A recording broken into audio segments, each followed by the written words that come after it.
Okay, welcome back to my Catalina 27 channel. Just want to point out a couple things when wiring up your boat. It's a common mistake. Well, not common really, but it's an easy mistake to make and something that you must avoid because it can be quite dangerous.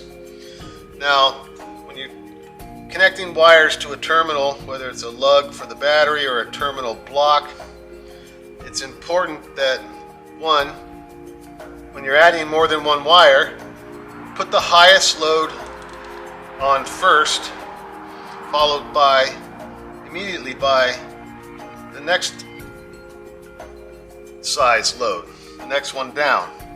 Now, some people will put a stainless, or maybe not a stainless, which is really not a good idea, a lock washer on top, because they found when they come back to check a battery terminal or something, they find that these are loose. If these ever come loose from vibration or whatever, it's because it wasn't properly torqued. You have to tighten these wing nuts down quite firmly. I usually grab a pair of pliers and put them on like that and twist them down. Put quite a bit of force on them because the copper in the terminals and the lead in the lug are compressible. So basically it mimics a lock washer type of counter force to keep this from coming loose. Now, what I want to point out is if somehow, some reason, you think, oh, I need a washer in there, and you put a washer either on the bottom or between two terminal connectors and tighten it down, what you've done is you've put the stainless steel in circuit.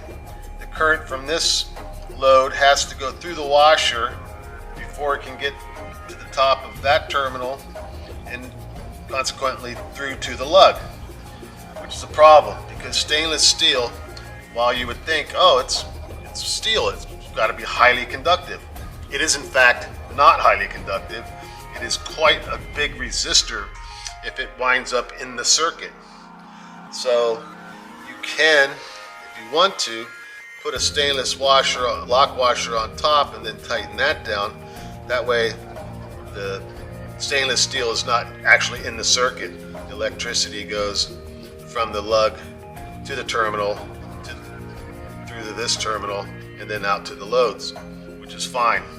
Second thing is that if you're going to make your own bus bar or terminal block out of a piece of steel or something, one, you don't want to use ferrous steel on a boat. You want to use brass or copper even. And while this looks like stainless steel, this is a new terminal block from Blue Sea Systems.